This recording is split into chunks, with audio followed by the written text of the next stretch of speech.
말씀 구약 성경 신명기 15장 4절부터 6절입니다.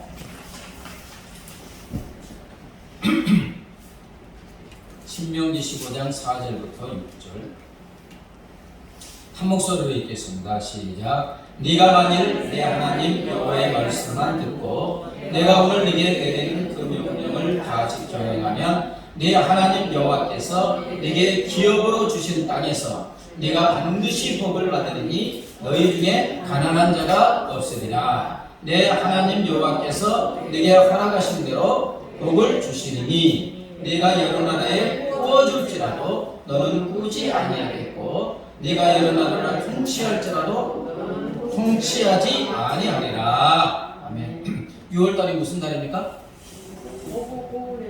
예, 호국 보훈의 달. 호국, 나라를 지키고 보답할 번자, 훈장.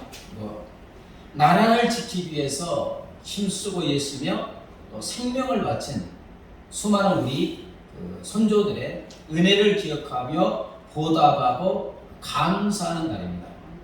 일본 36년 식민 통치 당할 때 대한 독립을 위해서, 우리나라 독립을 위해서 얼마나 많은 사람들이 힘쓰고 애쓰고 또 가난하고 생명을 바쳤는지 몰라요.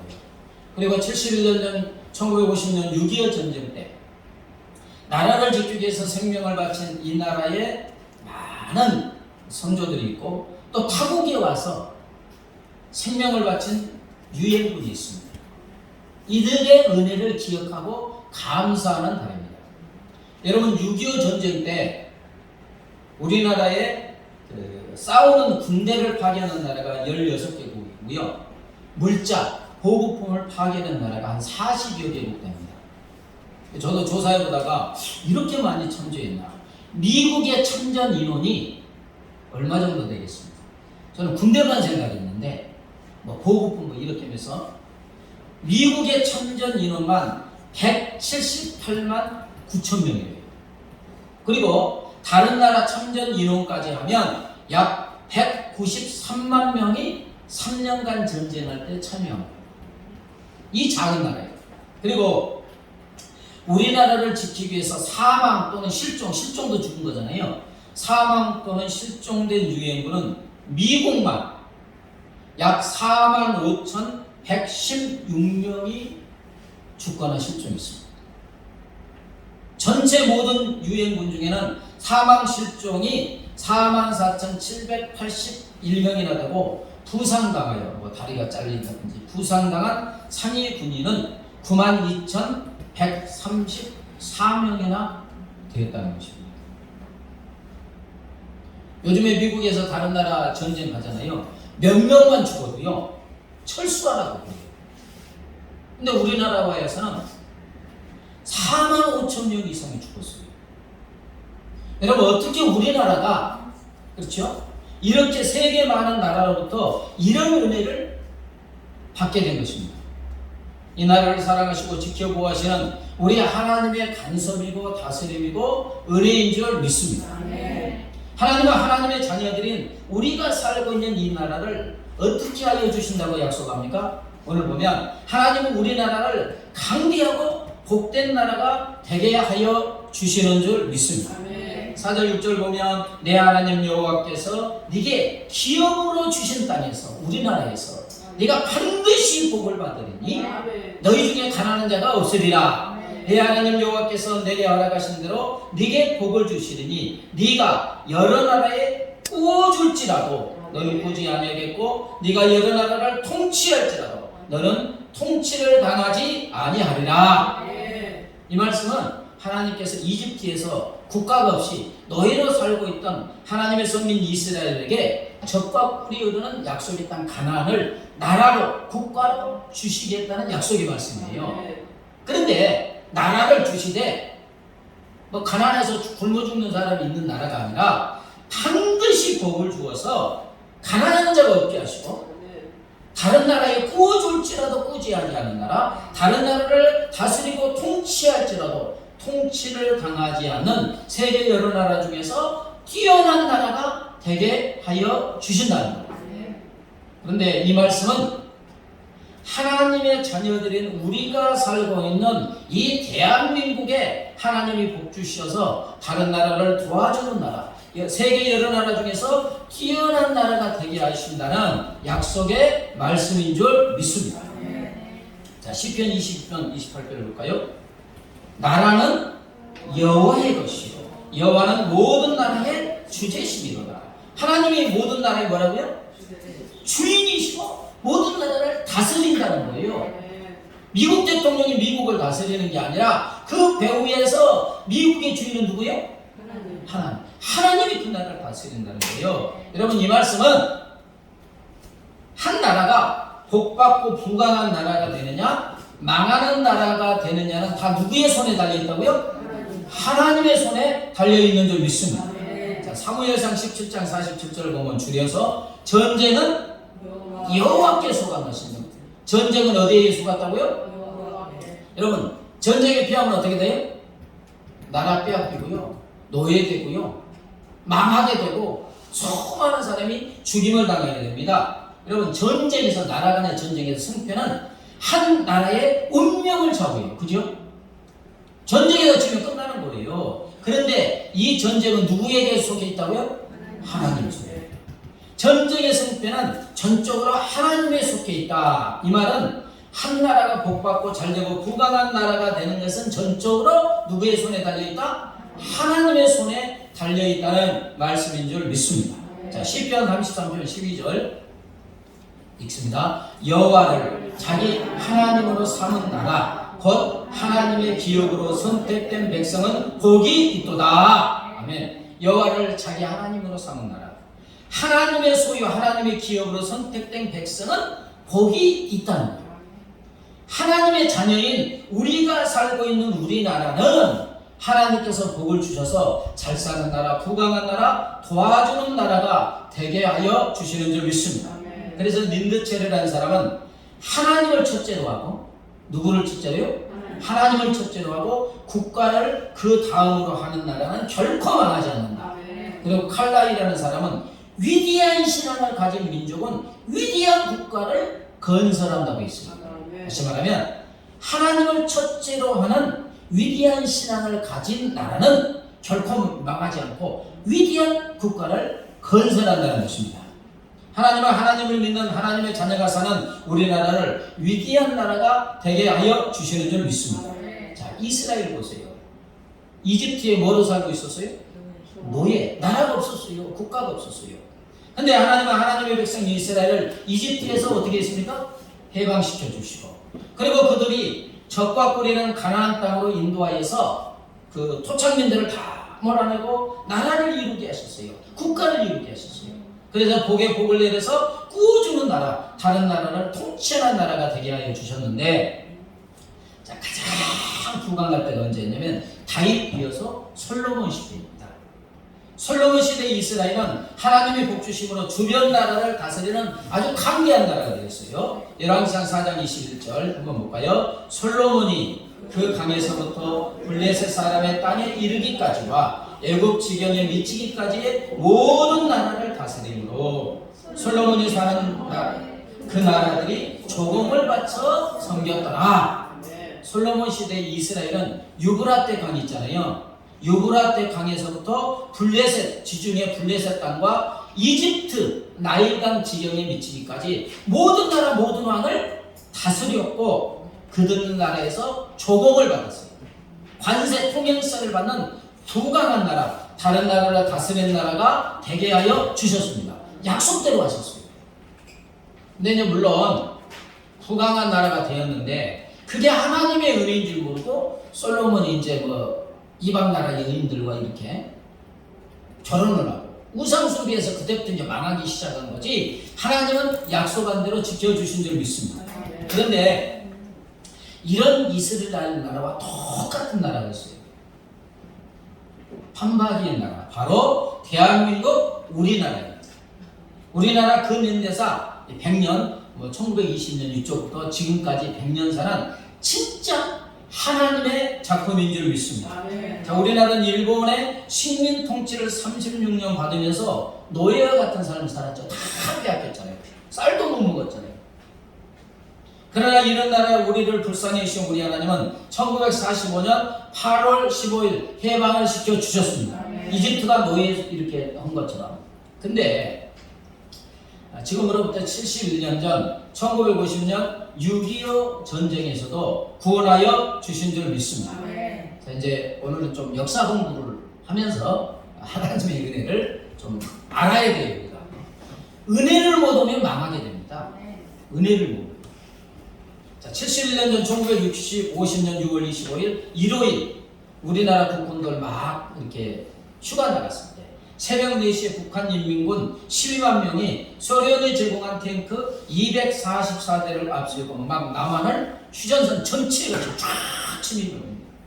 근데 그때 남한은 전쟁이 일어날 줄도 몰랐고 무기도 없었어요. 전쟁에 대한 아무런 준비도 없었기 때문에 당연히 100% 질 수밖에 없는 전쟁이에요. 서울 수도가 전쟁 발발 며칠 만에 점령되겠습니까? 3일. 근데 이것도 대단하대요.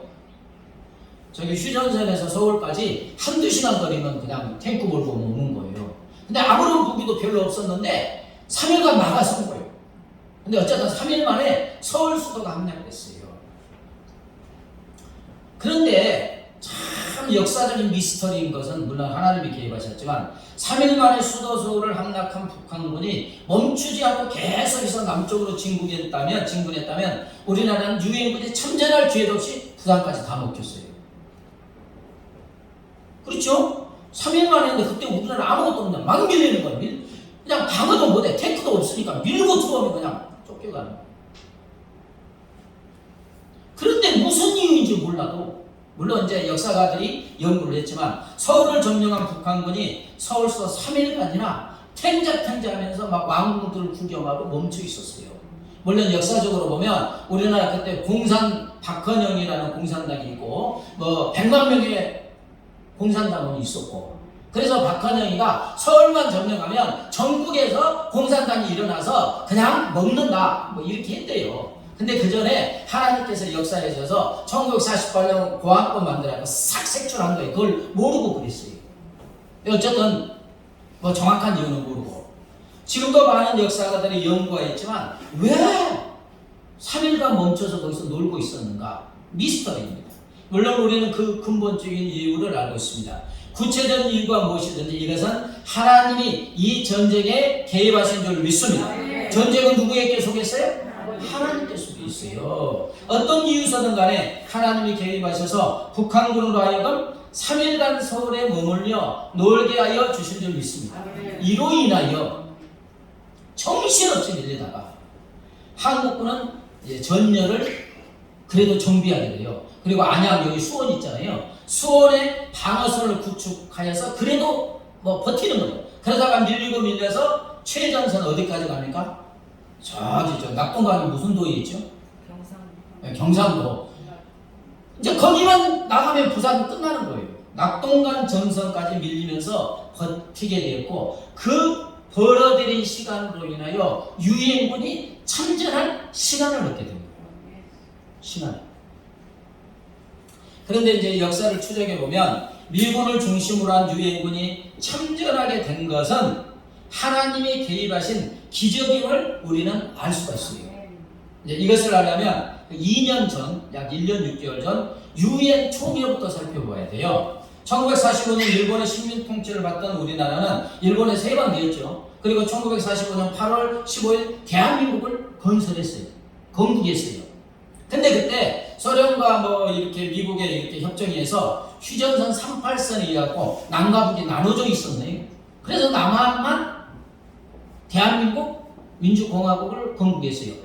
8월 15일에. 근데 북한도 그게 한 20일 정도 후에 9월 9일 평양에 북한 인민민주주의 인민공화국을 건설했어요. 그런데 나라를 건국하면 누구의 인준을 받아야 돼요? 유엔의 인준을 받아야 정식 국가로 합법적인 국가로 세계적으로 인정을 받습니다. 그래서 남한과 북한은 48년 그때 프랑스 파리에서 열린 유엔 총회에 새 나라를 건국했습니다 하고 인준하는 것을 신청했어요. 남한은 초대 대통령이 누굽니까?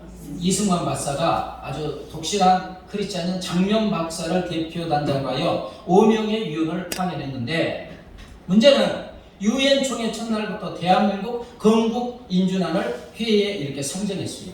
근데 소련 대표가 자꾸 방해를 하는 거예요. 뭐냐면 회의할 때 방해 발언을 그 의사 진행 방해 발언이라고 하잖아요. 우리나라 국회 때 그 민주당이 뭐 하면 그냥 막 10시간 막 딴소리 하잖아요. 이게 방해 발언이 이게 그게 끝내야 되는 거예요. 어떤 사람은 17시간까지 하잖아요. 왜냐하면 회의 시간이 있으니까. 한국 인준안이 나면 소련 대표가 마이크를 잡고 막 쓰잘데기 없는 소리 한 2시간 하고, 그 다음에 그 사람이 지치면 소련의 유성 국가인 헝가리, 동독, 체코 등이 나와서 계속 의사 진행 방해 발언을 하고, 그 다음에 이제 그날 회의 시간이 끝나버리는 거예요. 표기를 붙이지 못하게 하는 거예요, 이게. 그렇게 하다가 유엔 총회 마지막 날인 12월 12일이 됐어요. 이날 인준한다면 우리나라 합법적인 나라 안 되는 거예요. 그래서 이제 장면 등의 대표단은 이래서는 도저히 건국 기준안이 통과될 수 없다. 인간의 힘으로는 안 된다. 그래서 그 전날 12월 12일 저녁에 장명 박사가 대표단에게 이렇게 그냥 있어서는 안 되겠습니다. 우리 모두 오늘 저녁에 파리의 교회를 찾아가서 하나님께 철학기도 합시다.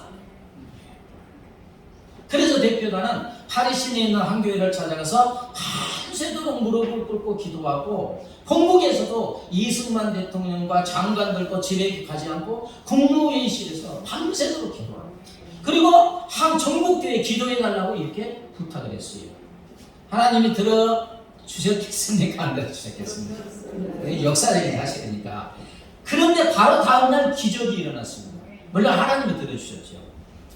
역시나 이날 또 소련 대표가 의사진행 발언을 하는데, 의사진행 발언을 하던 소련 대표가 갑자기 목에 결절이 팍 와가지고 소리가 안 나오고 숨이 막혀서 숨을 쉴 수 없을 정도로 숨이 가빠서 막 쓰러지려고 하니까 어디로 실려가요? 병원에 실려갔어요. 병원에 실려갔으면 그 다음 소련 유성국 헝가리 대표가 또 2시간 하기로 돼 있었어요. 소련 대표가 2시간 떠들고 그 다음 헝가리 대표, 그 다음 동독 대표가 의사진행 방해 발언을 하기로 계획되어 있었는데, 소련 대표가 2시간 의사진행 발언을 할 때 계속 들었던 얘기니까 지겹잖아요. 그래서 그 다음 차례는 헝가리 대표가 회의장 밖에서 여유를 가지고 커피를 마시고 있었어요. 몇 시간 후에 들어가려고? 2시간 후에. 하루들은 얼마나 지겨워요. 들어가려고 밖에서 여유를 가지고 이제 그 2시간 동안 있었던 거예요. 회의장에 있다 보니까 소련 대표가 병원에 실려간 줄도 모르고 거기 있었던 거예요. 그래서 사회자가 묻습니다. 코리아 건국 인준안에 대해서 다른 발언하실 분 있습니까? 하니까 바로 하기로 돼 있는 헝가리 대표가 밖에서 탱자 먹고 있으니까 없는 거예요. 그래서 발언자가 이제 사회자가 이제 발언자가 없으니 그럼 코리아 건국 이준안을 표결에 붙이겠습니다. 탁 붙이니까 찬성 48 반대 6, 소련과 유엔 국가들 반대, 그 다음에 중립국가 스위스 기권, 건국 인준안이 통과되었습니다. 아멘. 그 다음 북한 민주주의 인민공화국 건국 기준안도 바로 표결에 붙였는데 완전히 반대 48, 찬성 6으로 부결되었습니다. 이제 남한은 유엔이 인정하는 무슨 국가? 합법적인 국가가 되었고, 북한은 유엔이 인정하는 불법단체, 불법 정권이 되었습니다. 이것이 여러분 우리나라를 살린 줄 믿습니다. 하나님의 전적인 개입으로 인한 기적이에요. 왜 이게 대한민국을 살렸느냐? 48년 12월 10일 대한민국이 합법적인 국가로 인정을 받았는데, 바로 1년 6개월 정도 후에 1950년 6월 25일 북한이 남침을 이루잖아요. 한국은 유엔이 인정한 합법적인 나라인데 북한은 어떤 나라예요? 나라가 아닌 거예요. 불법 정권인 북한이 공격이 오니까 유엔 연합군이 참전할 명분이 있는 거죠. 만약 그때 인준이 안 되면 우리나라 정상국가가 아니기 때문에 유엔에 참여 안 하죠. 그러잖아요. 네. 여러분 얼마나 절묘한 하나님의 은혜이고 개입입니까? 유엔 총회 마지막 날 소련 대사 목 결절. 헝가리 대표가 커피 안 마시면 안 나갔으면 안 됐지. 근데 역사를 보면 하나님의 역사는 너무 간단해요. 뭐 큰 것도 아니요. 커피 마시러 2시간 나가 있으면 끝나는 거예요. 그걸 누가 알겠어요? 모든 것을 보고 계시는 하나님의 절묘한 타이밍에 절묘한 개입, 기적이인 줄 믿습니다. 그런데 이 나라를 향한 하나님의 은혜의 개입, 이제 기적은 계속되는데 이제 유엔군이 참여해야 되잖아요. 명분은 있습니다. 그러려면 유엔 안전보장이사의 상임이사국 5개 나라가 만장일치로 유엔군 파견을 결정해야 돼요. 한 나라만 상임이사국 중에 한 나라만 반대하면 안 되는 거예요. 원래 유엔 규정이 그래요. 그때 상임이사국은 미국, 영국, 프랑스, 중국, 그 다음에 소련. 소련이 반대하겠습니까? 찬성하겠습니까? 당연히 반대지. 지금 북한이 남침한 것은 지금 누구의 사주를 받아요? 소련이 막 밀어준 거예요, 이게. 당연히 반대지요. 그럼 안 되는 거예요. 그런데 이때 하나님의 은혜의 개입이 있었는데 유엔군 파병에 대한 안전보장 상임이사국 회의가 시작됐을 때 소련 대표 말리크가 그 회의에 나타나지 않았어요. 이 사람은 다른 4개국이 참여 안 해도 이 소련 대표는 원래 참여해야 되는 거잖아요. 반대해야 되니까. 시작이 되고 안 오니까 상임이사국 4개국 나라가 만장일치로 유엔군 파병이 결정되었습니다. 지금까지 역사학자들의 연구 대상이라고. 아니 그 중요한 회의에 누구보다도 참여할 소련 대표 말리크가 왜 불참하게 됐느냐. 연구해보니까 어떤 학자는 말리크가 설사가 나가지고 참여하지 못했다 하기도 하고, 어떤 이는 말리크가 탄 비행기가 연착해서 참여하지 못했다. 어떤 사람은 택시를 타고 오는데 뭐 택시 이상이 생겨가지고 참여하지 못했다고. 여전히 미스터리로 남아있습니다. 그러나 하나님을 믿는 우리는 알고 있습니다. 하나님이 개입하신 줄 믿습니다. 하나님의 은혜의 개입으로 이전 기록이 일어난 거예요. 하나님의 말리키의 발걸음을 막으신 줄 믿습니다. 뭐 그 사람 발걸음 막는 거야 하나님의 일도 아니에요. 아니 유엔총회 그 정식 국가 인준하는데 커피 마시러 나가지 하시잖아요. 이게 그걸로 끝나잖아요. 여러분 이것뿐만 아니라 또 하나의 기적이 있는데 이제 유엔군이 참여하는데 인천 뭐요? 네, 상륙작전. 인천 상륙작전을 계획하고 성공시킨 장군은 우리가 잘 아는 것이 누구요? 메가더 장군.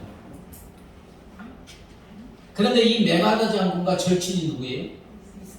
이승만 대통령. 이게 뭐 역사를 하나님의 시각으로 보면 절묘합니다.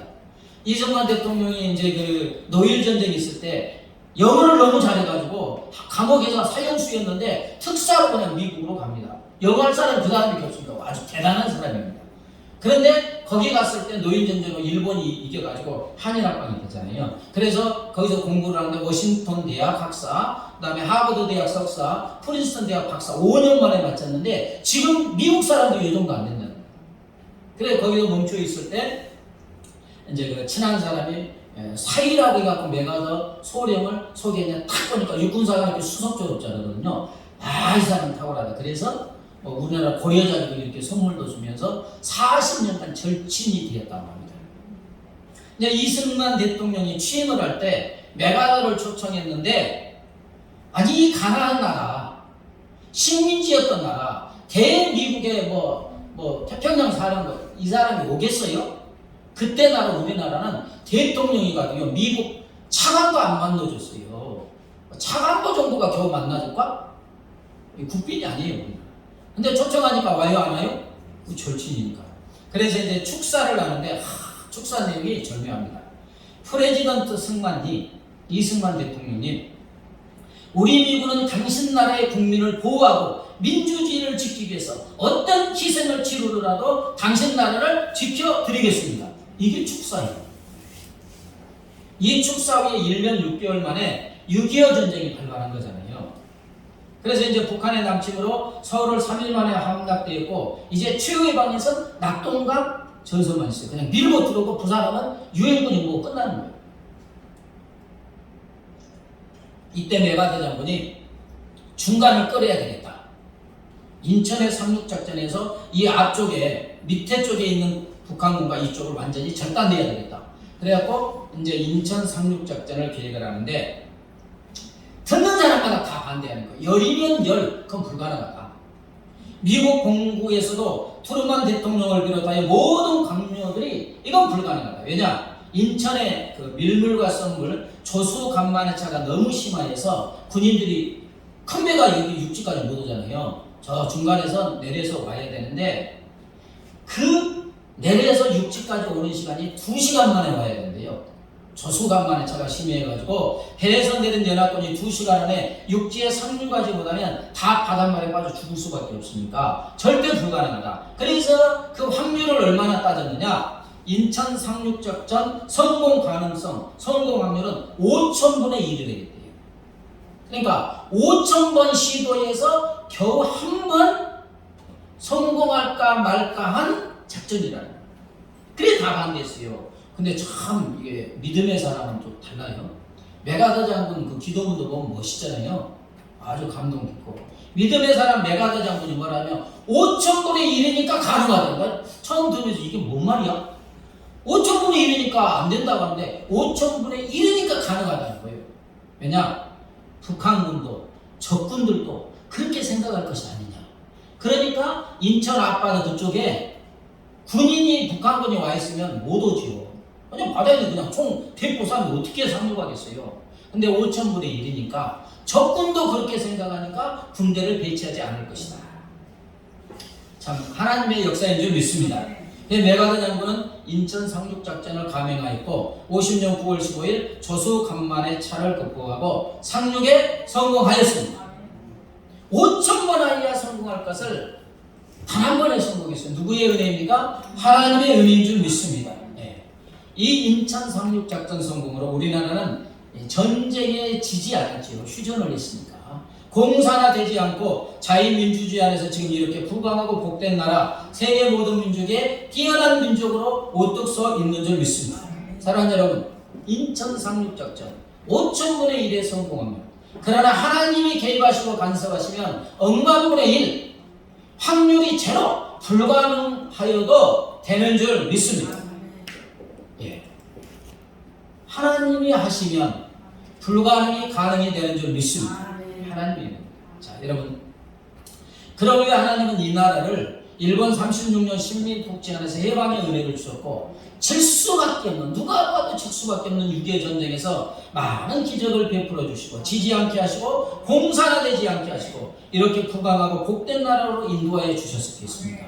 여러분, 공산화되면 지금 북한같이 살고 있는 거예요. 우리 한때 북한이 굶어 죽어서 300만이 죽었다고 하잖아요. 어느 영화를 보니까 300만 명이니까 시체를 갖다 그냥 막 산처럼 쌓아놔요. 그리고 너무 배고프니까 그 시체 더미에서 아이들이 뭐를 찾아. 어느 영화를 보니까. 그런 나라가 되었을 거예요, 지금. 왜 이렇게 인도해 주느냐? 그것은 하나님의 사랑하는 자녀들, 하나님을 의지하고 하나님의 말씀을 순종하고 또 하나님을 사랑하고 이웃을 사랑하고 나라를 사랑하는 하나님의 자녀들 때문인 줄 믿습니다. 하나님의 자녀들이 이 나라에 있었기 때문에 하나님이 이런 복을 주셨습니다. 이게 찾아보면 근대 1920년부터 지금 1960년대까지 보면 우리나라를 정신적으로 신앙으로 이끌어가는 대부분의 사람들이 하나님을 절실하게 믿는 독신한 그리스도인이었습니다. 이승만 대통령은 1875년에 태어나서 1965년에 돌아가셨어요. 약 90세. 근데 이승만 대통령 참으로 독실한 그리스도인인데 그의 꿈과 비전은 뭐냐? 이 대한민국이 기독교 국가가 되는 게 그의 꿈이었어요. 기독교 국가가 되면 해가 지지 않는 나라 영국보다 우리가 더 잘 살 수 있다. 이건 여러분 꿈도 못 꾸는 때예요. 우리나라는 거의 거지 나라인데 영국은 어마어마하게 잘 사는 나라였는데 우리나라가 기독교 국가가 되면 영국보다 더 잘 산다. 지금 영국보다 더 잘 삽니다. 아멘 안 하시나? 엄청 잘 사는 거예요. 그리고 그때 당시에 몇만 명에 불과했던 기독교인이 100만 명이 되는 꿈과 비전을 가지고 그는 평생 노력하고 하나님께 기도한 줄 믿습니다. 그가 1965년 됐을 때 거의 100만 명 됐죠. 이승만 대통령은 평생 한국의 독립을 위해서 힘쓰셨고, 우리나라가 해방되자 1948년 5월 31일은 우리나라 최초의 헌법을 재헌헌법이라고 하잖아요. 우리나라가 건설되고 우리나라의 근간이 되는 헌법을 만든 국회가 재헌국회예요. 그때 이제 이승만 대통령이 국회의원이 되고 나이가 제일 많으셔서 임시의장이 되셨어요. 근데 임시의장 이승만 박사는 이제 회의 때 단장 의상석에 등단하여 전 국회의원들에게 무엇을 요구했느냐? 먼저 하나님께 기도하기를 제안했습니다. 국회의원 200명인데 다 예수 믿겠습니까? 아니잖아요. 근데 그게 우리나라 국회 1차 본회의록에 기록된 내용입니다. 이 기록된 내용. 자, 이승만 대통령, 대한민국 독립민주국. 이 말이 얼마나 짜릿짜릿하겠어요. 대한민국 독립민주국 제1차 회의를 여기서 열게 된 것을 우리가 하나님께 감사해야 할 것입니다. 종교 사상 무엇을 가지고 있든지 누구나 오늘을 당해가지고 사람의 힘만으로는 된 것이라고 우리가 자랑할 수 없을 것입니다. 그러므로 하나님에게 감사를 드리지 않을 수 없습니다. 나는 먼저 우리가 성심으로 일어나서 하나님에게 우리가 감사를 드릴 터인데, 이은영 의원 나오셔서 간단한 말씀으로 하나님에게 기도를 올려주시기 바랍니다 했는데, 그때 국회의원이 200명이었고 제주 의원 200만, 제주 4.3 사건 때문에 불참했고 198명이 나 예수 안 믿으니까 안 일어나 그럴 건데 다 일어났고, 누가 기도했느냐? 서울 중구 국회의원이자 독립군 대장 이범석 장군의 사위이자 목사인 이윤영 목사가, 이분은 목사이면서 국회의원 된 거예요. 이윤영 목사가 단상으로 올라가서 기도합니다. 이 기도문은 국회 1차 본회의록에 지금도 기록되어 있습니다. 잠깐만 보면 이제 이윤영 의원이자 목사님 기도입니다.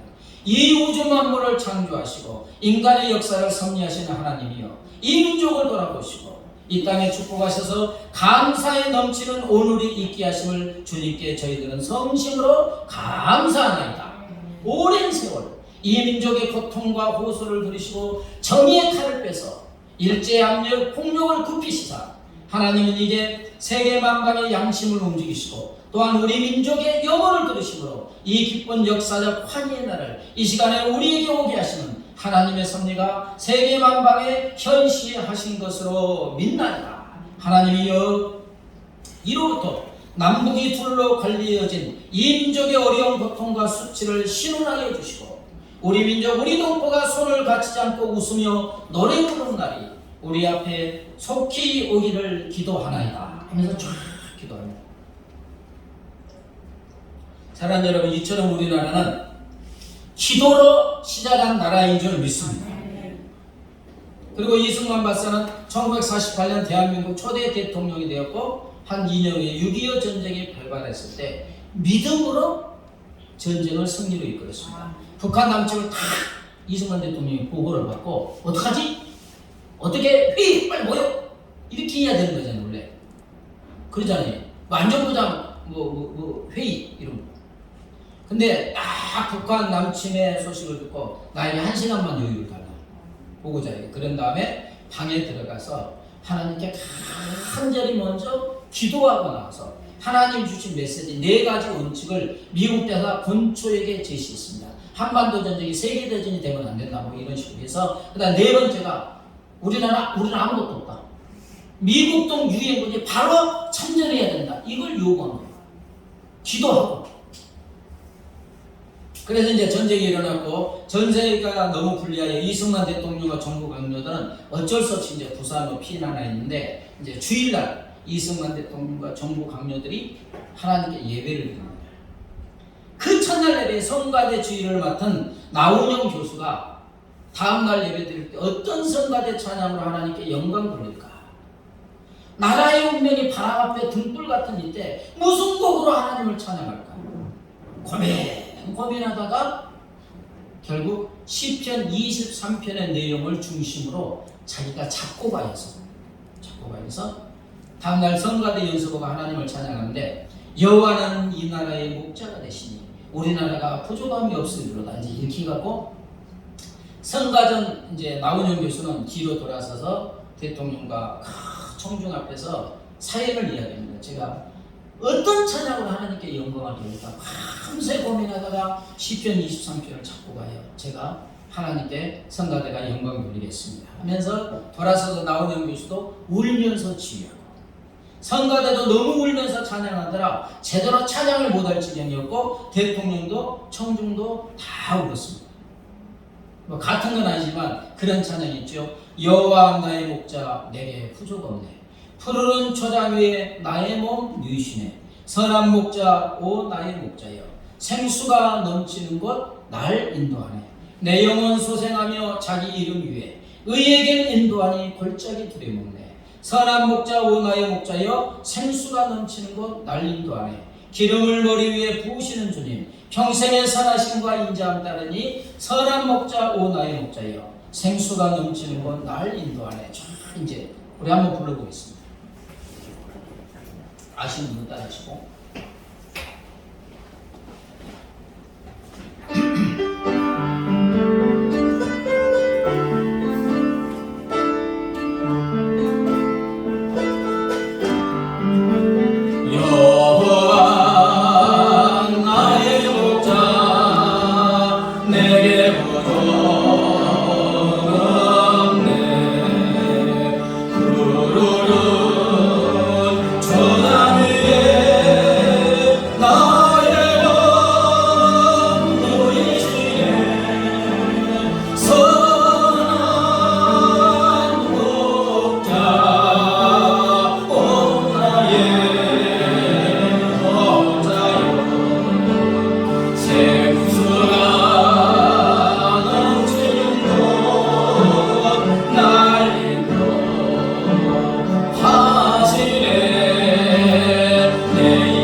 이처럼 우리나라 근현대사 100년사는 역사 구절구절마다 사건마다 하나님이 개입하여 주신 줄 믿습니다. 상해 임시정부 주석 백범 김구 선생, 조만식 장로, 신치호, 도산 안창, 이또 히로부미를 암살한 안중근 등 얼마나 많은 하나님의 사람들이 나라와 민족을 위해서 생명을 바치고 피가 터지도록 기도한 줄 모릅니다. 하나님이 이 기도를 들어주신 줄 믿습니다. 백범 김구 선생의 간절한 기도가 여기에 있습니다. 주 하나님이시여, 우리나라가 독립하여 정부가 생기면 이 김구로 하여금 그 정부 청사에 뜰을 쓸고 유리창을 닦는 일을 하게 하여 주옵소서. 얼마나 독립을 간절히 사모고 있으면 독립만 해주신다면, 그 주석이잖아요. 상해임시정부 대통령이랑 마찬가지인데 독립만 해주신다면 제가 정부 청사 청소하는 일을 담당하겠습니다. 이렇게 하나님께 기도했어요. 우리나라 근현대사 병력은 전적으로 하나님의 작품인 줄 믿습니다. 애국가 1절도 절묘하죠. 아세요? 동해물과 백두산이 마르고 닳도록. 누가? 하나님이 보호하사 우리나라 만세. 동해물과 백두산이 마르고 닳도록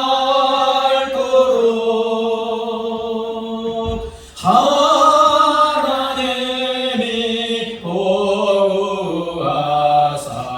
우리나라 만세. 동해 바닷물이 다 마를 때까지, 백두산이 다 가라앉을 때까지, 다시 말하면 영원히 하나님이 보호하시고 도와주시사 우리나라 만세. 원래 이 동해물과 가사를 누가 작사했는지 몰랐어요. 안희태 작곡했죠. 그런데 남산 밑에 정동교회라고 있잖아요. 거기 목사님이 그 남산 위에 조선하고 막 있잖아요. 작사했다는 거예요. 미리 알려졌으면 이 가사, 이게 우리나라 애국가가 안 됐어요. 하나님을 이민족으로 아버지로 섬겼던 한국은 선진국이 300년 동안 산업화 과정을 이룬 것을 30년 만에 이루었습니다. 지금 세계에서 우리나라 위상은 어떻습니까? 국내 총생산 GDP 세계 10위. 좀 놀라세요. 10위. 국민소득 3만 달러. 6.25 전쟁이 끝난 1953년 우리나라 1인당 국민소득 66달러. 지금 500배. 아멘? 그때는 미국 등 다른 나라 원조 도움받지 않으면 굶어 죽은 사람이 속출하는 그런 나라였습니다. 여러분, 유엔 회원국이 193개국이고요. 세계 지도에 표시된 나라가 237개, 국제법의 나라로 등록된 국가는 24개, 241개입니다. 그런데 우리나라는 이 많은 나라 중에 세계 주요 국가 G20의 의장도 되었고, 세계 선진국 G7에 이번에 초청받았죠.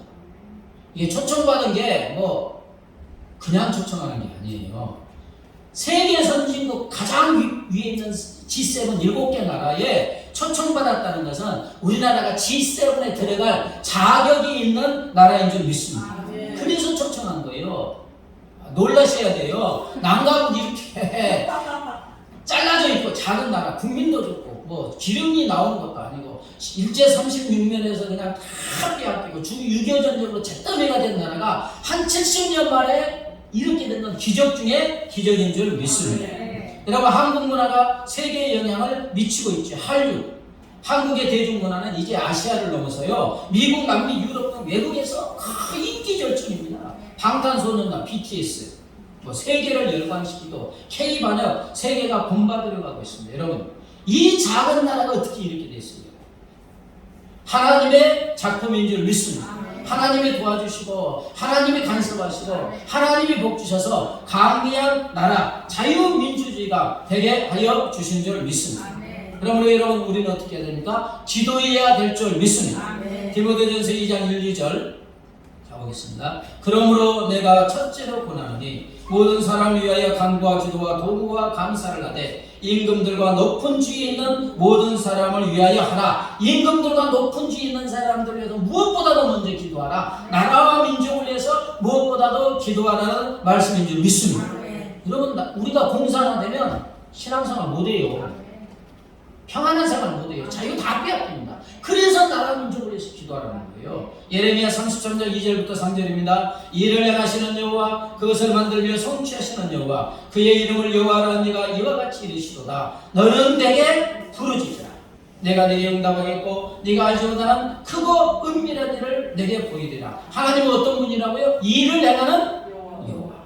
역사 속에, 우리나라 역사 속에 사상한 건 다 들어와서 일을 행하여 주신 줄 믿습니다. 한국 전쟁 중에 서울 수도에서 이 동탄 현장에 들어오셔서 일을 행하시고 우리나라를 이렇게 만들어 주신 줄 믿습니다. 3절을 읽어볼까요? 너는 내게 부르짖으라. 내가 네게 응답하겠고 네가 알지 못하는 크고 은밀한 일을 네게 보이리라. 하나님께 부르짖으며 우리가 예측하지도 못하고 상상하지도 못하고 꿈꾸지도 못하는 위대한 미래, 강대한 나라로 이끌어 주실 줄 믿습니다.